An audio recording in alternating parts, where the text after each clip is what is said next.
Hello friends, आज हम कुछ क्वेश्चंस करेंगे नंबर सिस्टम के ऊपर। ठीक है, तो फर्स्ट क्वेश्चन बोलता है 5 bells begin to toll together. 5 bells जो है वो इकट्ठे रिंग करती हैं। ठीक है, ऐसे वो रिंग करती हैं अपने अपने इंटरवल पे। पहली वाली बेल जो है वो रिंग करती है 6 सेकेंड पे, दूसरी 7, फोर्थ वाली 8, फिफ्थ वाली 9 और लास्ट वाली 12 सेकेंड पे।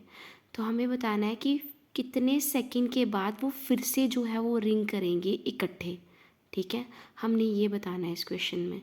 तो याद रखना फ्रेंड्स, जब कभी भी आपको ऐसे क्वेश्चंस आते हैं कि कितने टाइम के बाद वो फिर से साइमल्टेनियसली रिंग करेंगे, कितने ऐसे वाले कभी भी क्वेश्चन आते हैं, तो आपने कुछ नहीं करना, जो भी नंबर्स दिए हैं उनका एलसीएम ले लेना है सीधे। ठीक है, और जो आंसर आएगा वहीं आपका, जो एलसीएम करके जो आंसर आएगा वहीं आपका आंसर होगा कि इस टाइम पे आपकी बेल जो है वो फिर से रिंग करेगी इकट्ठे। ठीक है, तो मैंने भी क्या किया, इन सारे नंबर्स का एलसीएम ले लिया। एलसीएम तो आप सबको करना आता है। ठीक है, एलसीएम जब मैंने किया लास्ट में इनको मल्टीप्लाई करके तो मेरा आंसर आया 504 सेकेंड। इट मीन्स 504 सेकेंड के बाद ये पांचों की पांचों बेल्स जो हैं वो फिर से एक टाइम पे क्या करेगी, रिंग करेगी।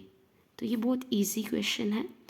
सेकंड इसी से रिलेटेड क्वेश्चन है कि 3 बेल्स जो हैं वो रिंग करती है साइमल्टेनियसली एट 11 AM पे। तीनों की तीनों बेल जो है रिंग करती है एक ही टाइम पे 11 बजे। ठीक है, अगर वो रिंग करते हैं अपने रेगुलर इंटरवल पे, जैसे एक जो है 20 मिनट पे करती है, दूसरी वाली जो है वो 30 मिनट पे करती है, तीसरी वाली 40 मिनट पे करती है। ठीक है, इनके रेगुलर इंटरवल बताए हुए हैं, लेकिन हमने निकालना है फिर से। बताओ वो टाइम कब आएगा जब ये तीनों की तीनों बेल जो है वो साइमल्टेनियसली मतलब एक टाइम पे आकर रिंग करेगी। ठीक है, तो फिर मैंने अभी जो आपको पिछले क्वेश्चन में बोला कि हमने कुछ नहीं करना, एलसीएम ले लेना है सभी नंबर्स का। तो यहाँ पे कौन कौन सा नंबर है हमारे पास, एक दिया था 20 और एक दिया है 30 और एक दिया है 40, जो उनके रेगुलर इंटरवल वाले नंबर्स ले लेने हैं।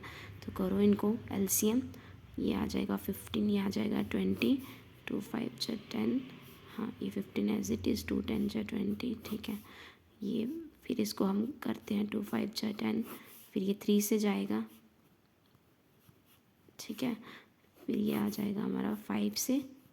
ठीक है, तो हमारे पास क्या है एलसीएम, 2 2 जा 4, 4 2 जा 8, 8 3 या 24 और 24 इंटू 5 कितना आता है, 5 4 जा 20, 5 2 जा 10, 11 12।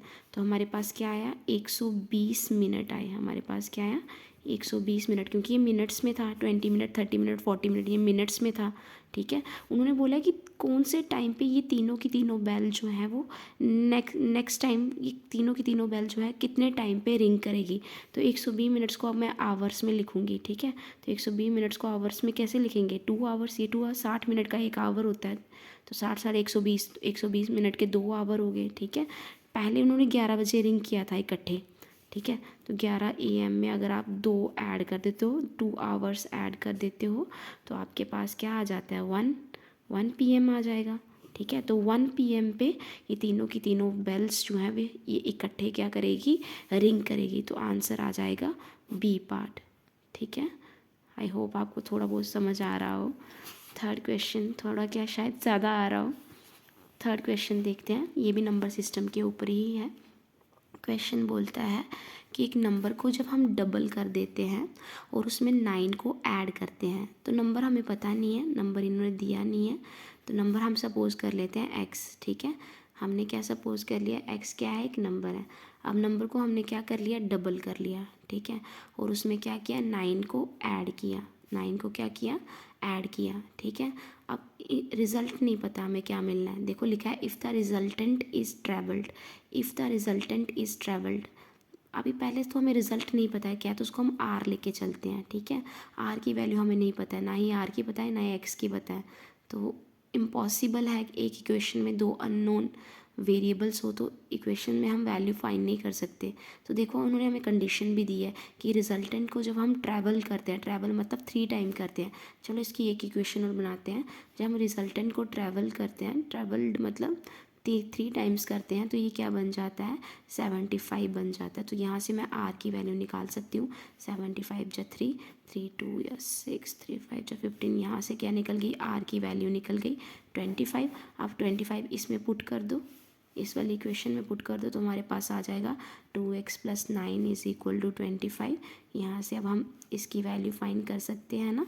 x की वैल्यू क्या आ जाएगी हमारे पास, x की वैल्यू आ जाएगी 15 में से 9 निकाले 6 16, तो ये आ जाएगा x की वैल्यू हमारे पास क्या आ जाएगी 8, है ना। तो ये मिल गया हमें नंबर, यही तो हमें फाइंड करना था, व्हाट इज़ दैट नंबर जिसको हम x लेके चल रहे थे, इसकी वैल्यू हमने x में फाइंड कर दी, ठीक है। ये आंसर है। तो ये क्वेश्चंस हैं, बस इसको प्रैक्टिस करो, हो जाएगा। बस इसमें कोई डिफ़िकल्टी नहीं थी। 3 वाल जहाँ पे भी होता है ना, फिर से कब बोरिंग करेगी, तो सीधे LCM निकालो, वहीं उसका आंसर आ जाएगा, ठीक है।